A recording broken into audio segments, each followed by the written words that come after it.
Les 24 cas de la tentative de déstabilisation de la transition malienne sont: premier cas.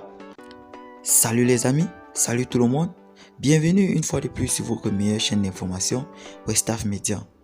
Nous vous remercions d'être de plus en plus nombreux à nous suivre. Pour les nouveaux, veuillez cliquer sur le bouton s'abonner, activer la cloche de notification pour ne rater aucune de nos prochaines vidéos. On commence. Tentative d'assassinat du président de la transition, le colonel Assimi Goïta, lors de la prière de la fête de Tabaski à la grande mosquée de Bamako en 2021. L'invention en toute pièce de l'existence des mercenaires Wagner au Mali par les autorités françaises et les médias français, avec pour objectif la mise en œuvre de la doctrine RDP, se donner la responsabilité de détruire le Mali, comme ça fut le cas en Irak et en Libye. Le troisième cas, la déclaration unilatérale du président français Emmanuel Macron d'arrêter les patrouilles conjointes des forces Barkhane et Takuba avec les FAMA à la date du 3 juin 2021. Cette déclaration non seulement constitue une violation du traité de coopération militaire dans son article 26, mais aussi visait un objectif de déstabilisation en laissant le champ libre aux terroristes. Le quatrième cas, nous avons la déclaration unilatérale également du président français Emmanuel Macron suspendant la coopération de défense entre le Mali et la France, en violation de l'article 26 du même traité à la date du 10 juin 2021, dans l'instinct gré de la déstabilisation sous forme de chantage. Cinquième cas, le blocage du seul avion Casa de transport à l'époque par les États-Unis d'Amérique à travers la complicité de la France. L'objectif était d'empêcher de ravitailler les régions nord du Mali pour affaiblir les FAMA, les forces armées maliennes. Le prétexte fallacieux avancé était l'utilisation des mineurs dans l'armée malienne, ce qui constitue un mensonge de bonne facture. L'ingérence du représentant de la CEDEAO au Mali, à travers ses soutiens de toute nature aux politiciens qui dissavouent la transition du Mali, ce qui justifie son renvoi de la République du Mali. Le septième cas, l'ingérence de l'ambassadeur de la France aux affaires internes du Mali en violation de la Convention de Vienne. Cet ambassadeur était devenu le chef orchestre pour l'organisation d'un coup d'État au Mali. L'ambassadeur de France était devenu L'ambassade de la France était devenue un lieu de rencontre de tous les détracteurs de la transition. Nous rappelle aussi le scénario du coup d'État contre Moussa Traoré en 1991. Il fut également renvoyé à sa grande surprise, conformément à l'article 9 de la Convention de Vienne. Le huitième cas, les déclarations incendiaires, menaçantes et criminelles des autorités françaises à l'endroit des autorités maliennes de la transition pour les discréditeurs aux yeux du monde dans l'idée d'avoir une solidarité autour de la France pour détruire notre pays, le Mali. Neuvième cas, nous avons les déclarations ciblées de certains chefs de l'État de la CEDEAO contre le Mali en violation du principe de non-ingérence et du bon voisinage, notamment le président Bazoum et la République sœur du Niger. Ces déclarations qui soutiennent la France dans son objectif visaient également la déstabilisation du Mali. Nous avons le dixième cas, le soutien indéfectible des chefs de l'État de la CEDEAO à certains politiciens maliens dressés contre la transition au Mali. La Côte d'Ivoire devient un retrouvaille pour la mise en œuvre dans les plans stratégiques de déstabilisation de la transition.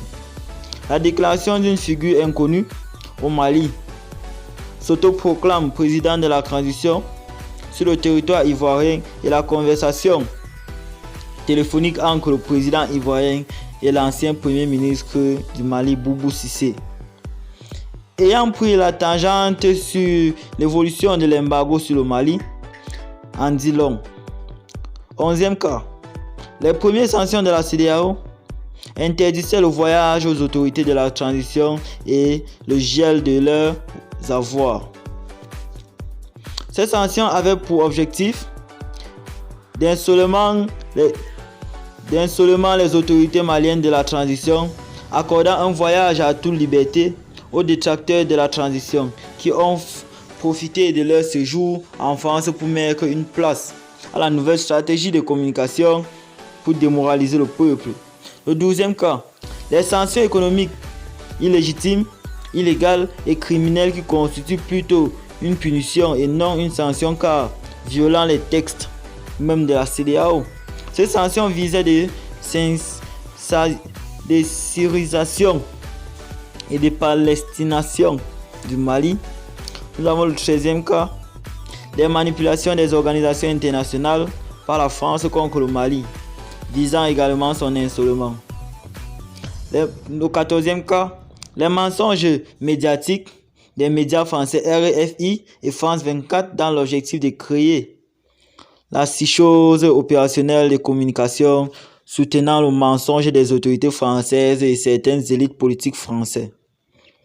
Ces manœuvres visaient la démoralisation du vaillant peuple malien dans son élan de soutien à la transition. Nous avions le 15e cas, la confirmation des chefs de l'État de la CEDEAO de l'existence d'une société privée russe opérant au Mali et préparation des forces en attente de la CEDEAO confirmée par l'Union des chefs de l'État-major de la CEDEAO.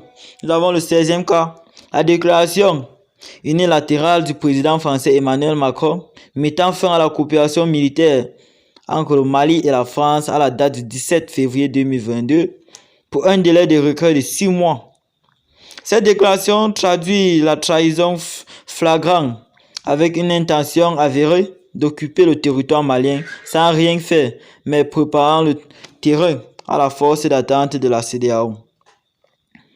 Le 18e cas, le refus de la CEDEAO de mettre en application la décision de sursis des sanctions économiques prononcées par la Cour de justice de l'UEMOA en violation des textes et de la loi de la CEDEAO et de l'UEMOA. Encore une fois, pour maintenir le peuple dans la souffrance, nous avons le 19e cas, la suspension des appuis de la Banque mondiale du FMI en lien avec la sanction économique empêchant le Mali d'honorer à ses engagements et de nature à décourager les investisseurs à intervenir au Mali pour avantage insolé. Nous avons le 20e cas, l'assassinat des Mauritaniens dans l'optique d'attribuer la responsabilité aux Fama pour créer un conflit entre le Mali et les Mauritaniens. Le 21e cas, la violation de la convention du G5 Sahel pour le président roi de la transition tchadienne qui a été intronisé par le président Emmanuel Macron dans sa démocratique à géométrie variable. Donc, l'utilisation de l'organisation du G5 Sahel comme instrument de déstabilisation du Mali, d'où le communiqué du regret du Mali de la dite organisation. Le 22e cas, les violations à répétition à l'espace aérien du Mali par les avions militaires français dans l'optique de l'espionnage et de l'escroquerie, sans parler du comportement honteux de l'armée française. Ce comportement en journaliste rapport à GAO. Le 23e cas, les accusations mensongères contre les femmes après la victoire historique, assemblétique et héroïque des forces de sécurité et de défense du Mali sur les terroristes amourants, foyer des terroristes reconnus de tout au Mali. Ces accusations visaient un cantonnement des femmes et des destructions de flottes aériennes de l'armée.